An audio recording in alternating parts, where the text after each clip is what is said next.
Welcome back to Beluga Guernsey Shipwrecks. Today, me and Matt are just going to go out scalloping on our own. No one else can come. Oh well, I'm sure we'll get a couple of scallops. Well, I'll get a couple, Matt will get a decent amount.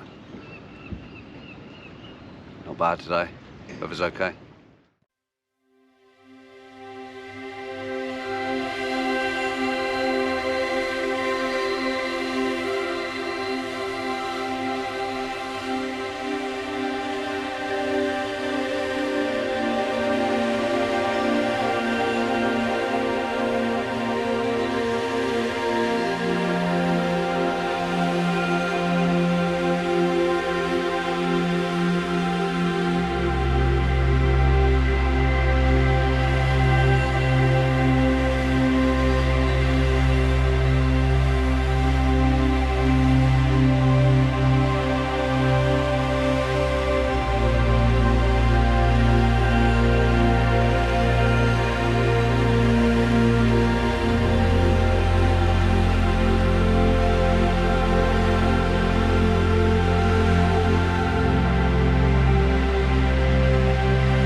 Matt's just gone in and we're more or less in the middle of the harbour.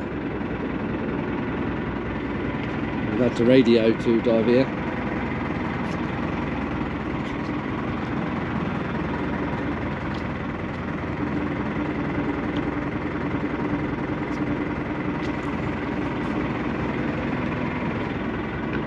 There goes Dive Guernsey. Christoph in the front. You can tell it's Christoph by his big beard.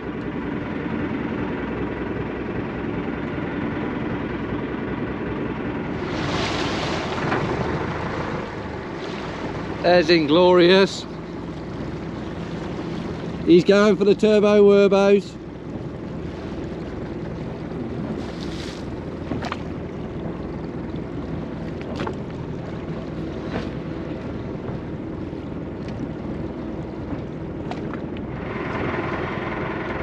I think Matt must be on his way up.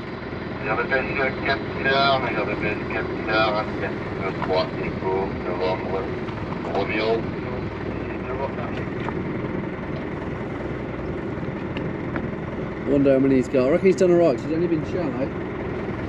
We are in 25 metres of water, and there it is, there's the bub. Let's go pick him up.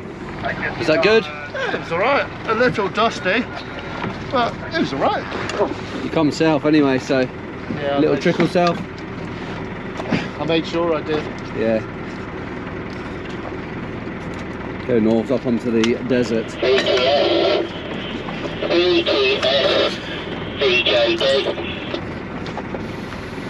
CJD. That's alright. It's a decent bag full. Yeah, that's alright. 60, sure.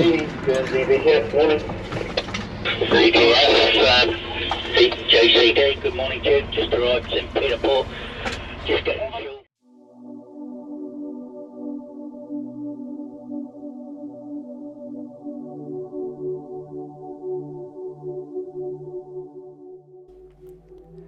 Got to be quite careful when you put your first couple of scallops in there because my bag floats slightly.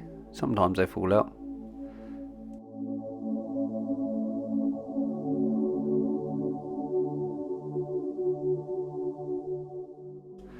Seabed around here is pretty much consistent of what you see. There's soft sand, silty sand, and also these little miniature shells.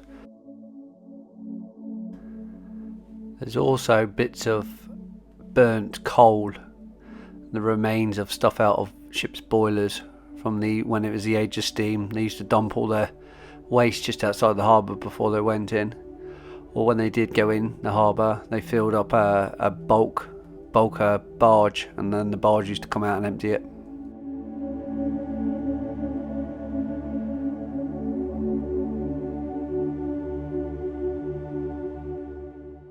There's old bits of black glass as well.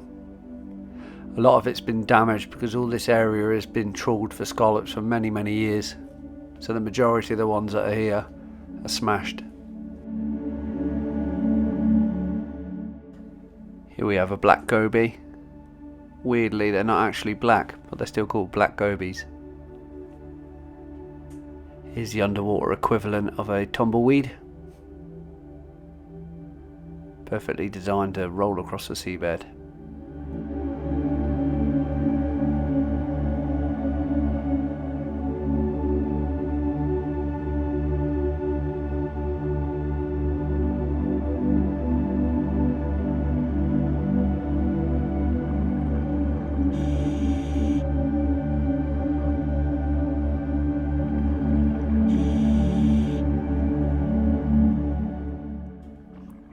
So many small scallops around at the moment.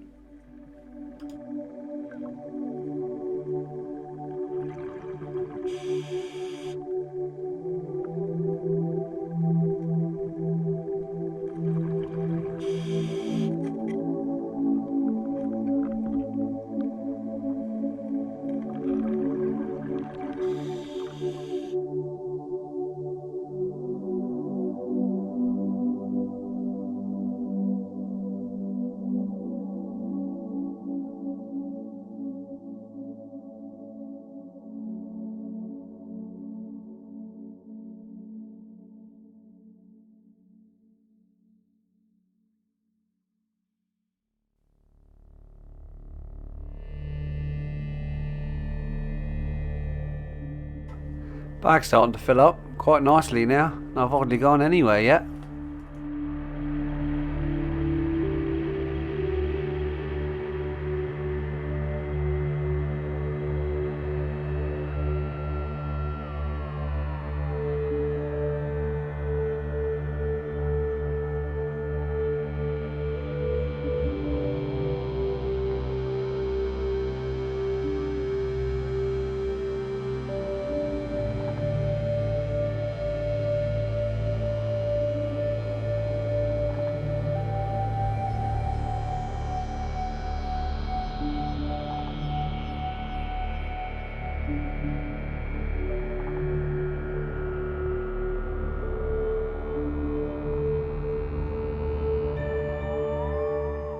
Oh, I love these things. It's a big cuttlefish. These things are amazing. They could change colour. They got tiny little pigments in their skin called chromatophores. Not only can they change the colour of their skin, they can also change the shape of the skin. Look at the little white bits on its back. Sometimes they squirt ink when you really scare them to try and help them to get away from you. Their ink's called sepia, and it used to be used in photography and also painting. It is actually still used today for flavouring and colouring food.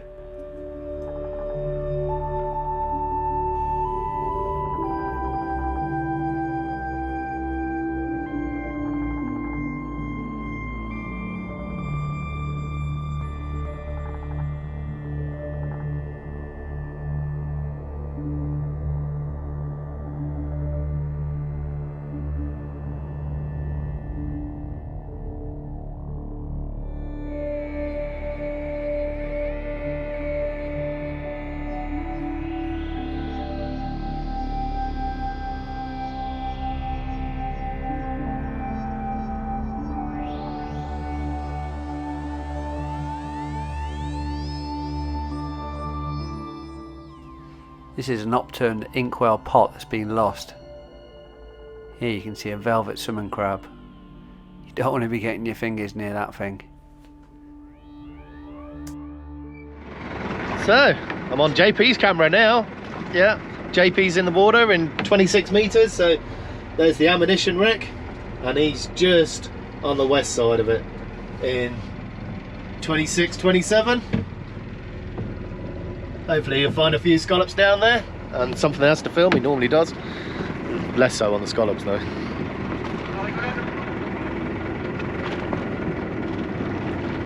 Yeah, I found the visibility a little bit murky further in, so hopefully as he's gone out a little bit deeper, he might be able to get the a little better visibility. But we'll see. We've got our teammate, old Sea Golly. Yeah, boy. Yeah. You're the good boy. You're the good boy.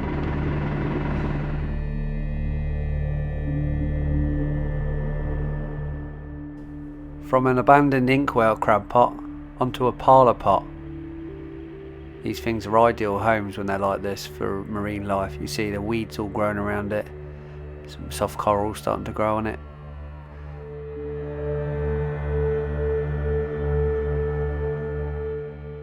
"25.7 metres and roughly 10 minutes left."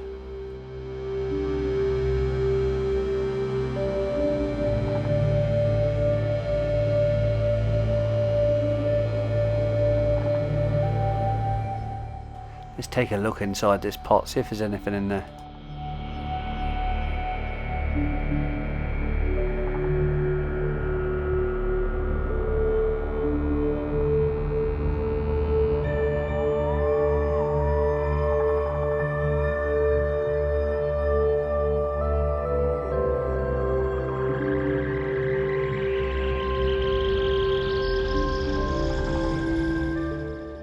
Just take a look how easy it is for that lobster to get out of that pot.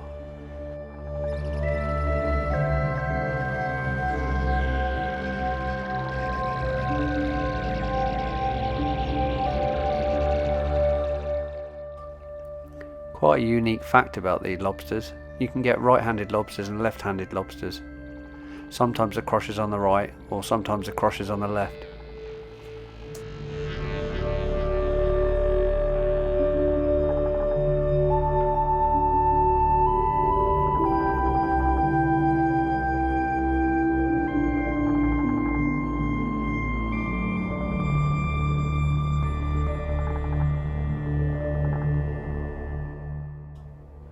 One last look at the lobster.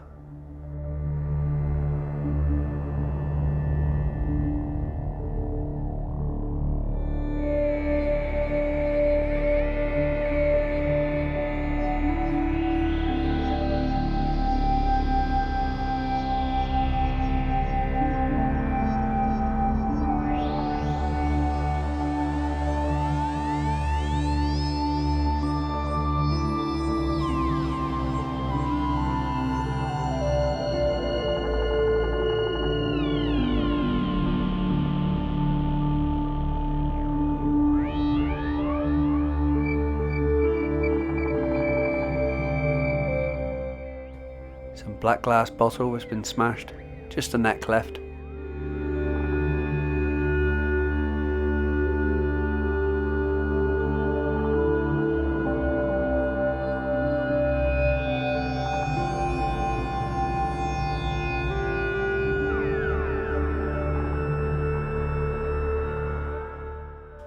Here's a spiny starfish. This is definitely one of the most common starfish in the Channel Islands, and the largest. They grow to about 700mm across. They're normally white with purple spines, but you know, they do change in shades. Some I've even seen are slightly yellow. They prey on bivalves like scallops and other small crustaceans. You can see right in the middle here, that's his stomach. It's eating something. There's some small shells in there.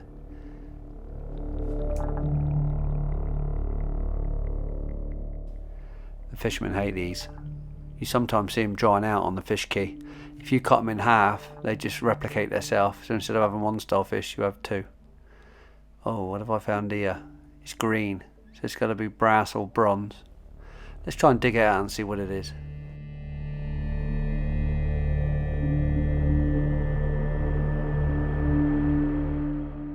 If you notice here, I'm wafting the sand away rather than touching it too much. This is just in case it's a mine or something. I don't know what it is at the moment, I can't tell. But if it's a telemine, I don't want to be bashing the bottom in on it.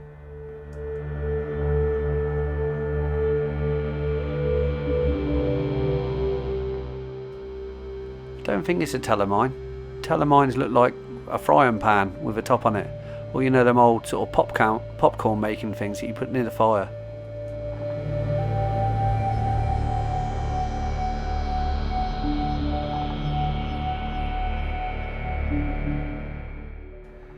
Nah, it's definitely not a mine. Look at the black sand around it. It's been in there for a long time. I can't see any yellow stuff, which is normally sort of high explosives or anything like that.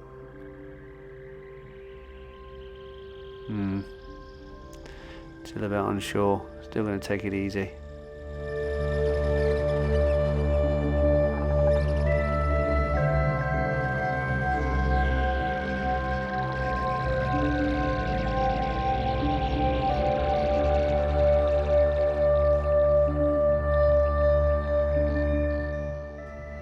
I'm going to guess that it's a 30 centimetre shell casing, just the bottom of it.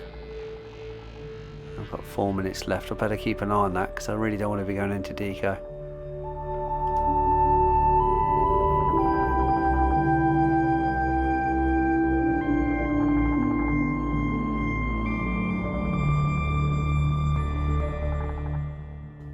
I can see some markings on it.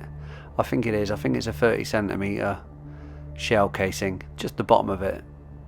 Looks like it's already been exploded.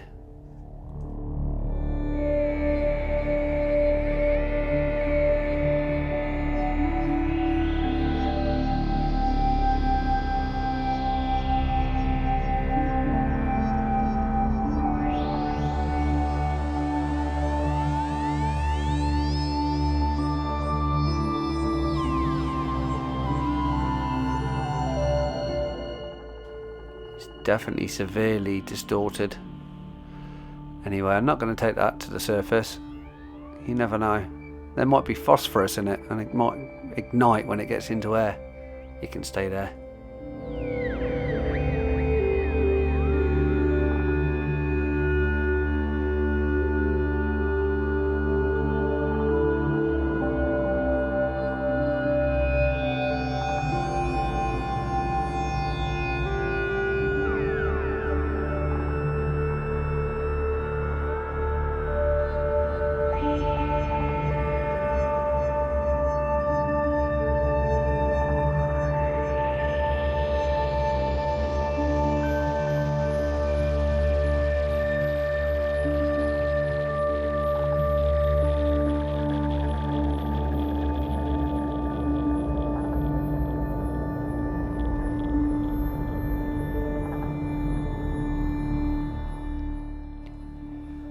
I'm definitely getting deeper.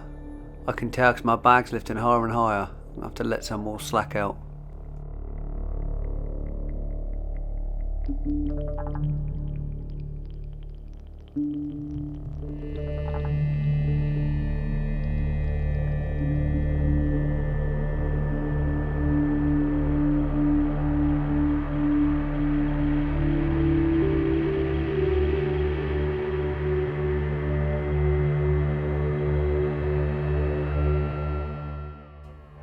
A bit of wreckage. Looks like there's a little bit where a lobster possibly went in and scooped it out. A chunk of coal. An old rim off or something. Anyway, the scallops are starting to get a lot bigger now as I'm going deeper. The seabed's getting a little bit more messy as well. See the little dark bits? This is what I was on about, all the burnt coal from the steamers.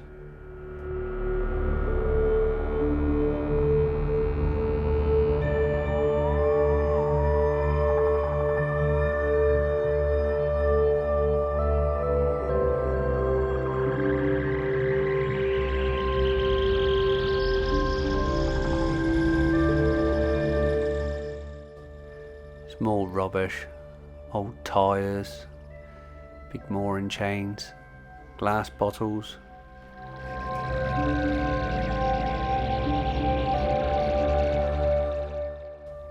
I love finding these little sherds of pottery. And that one's pretty cool. Probably not old. I don't know what type of pottery it is. Could be like mockerware. Looks similar to mockerware.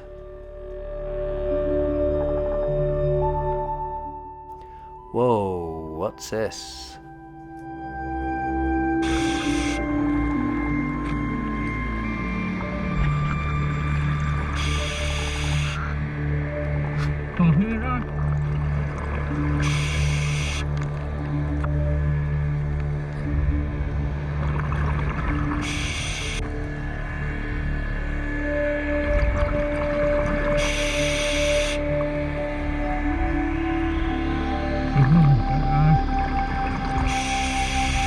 Yeah, I can't hear you on it.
Gone into deco now. Right, better slowly make my way up.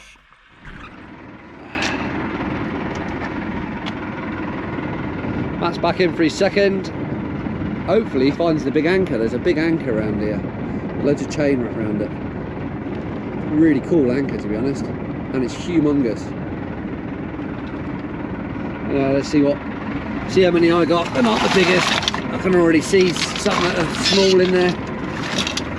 Yeah, there's a fair few smalls in there. I can see a lot going on.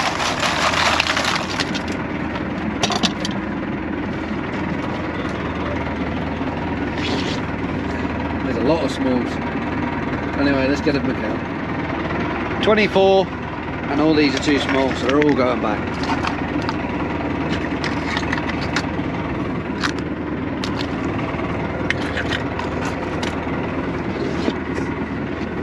Some of them are quite embarrassingly small.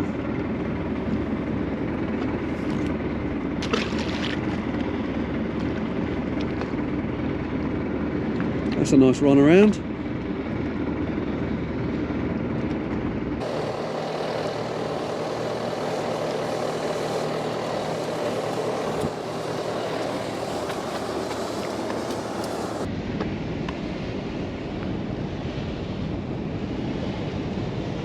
Very nice.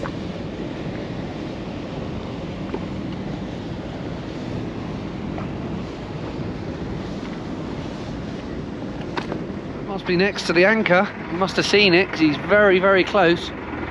Well, it's very silty today. It's quite dusty. And the tide has just started going north.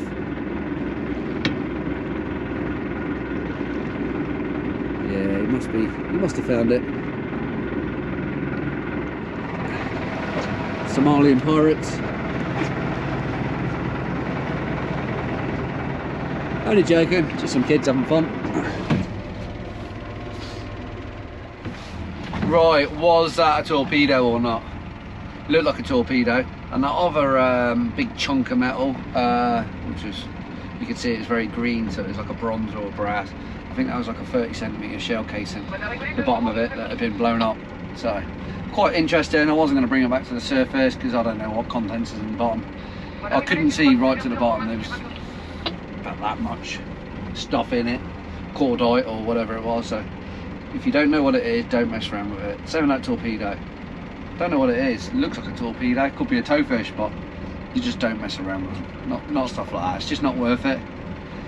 you got to think of everyone else, got to think of the safety of the boat, the harbour, everyone else, all the other users, myself, my arms, my fingers, my toes. So anyway, write in the description if you think it's a torpedo.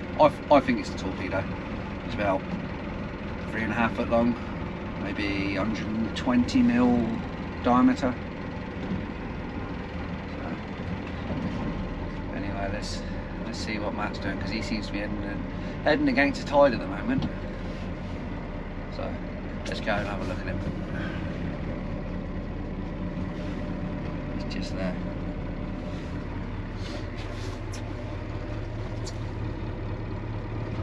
Does the compass work? Yeah, compass does work.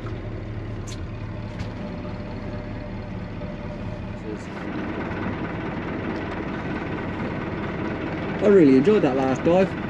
So you see the seabed was like a, you know, it was like the remains of an open fire, like all burnt slag and bits of coke and all that lot. That was years ago at the steamers. Basically, you used to just, before you get into the harbour, you just rake out your boilers and chuck a load over the side. So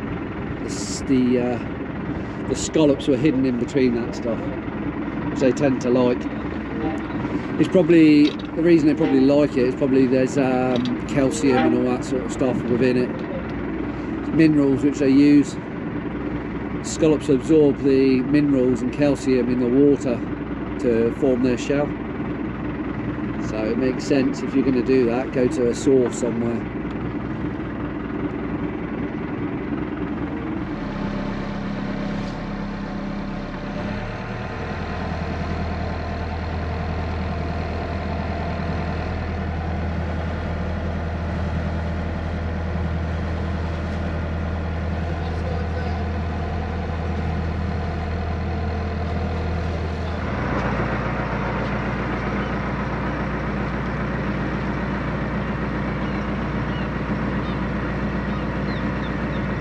Don't know why you're looking at us, we got no fish. Well, no fish for you anyway.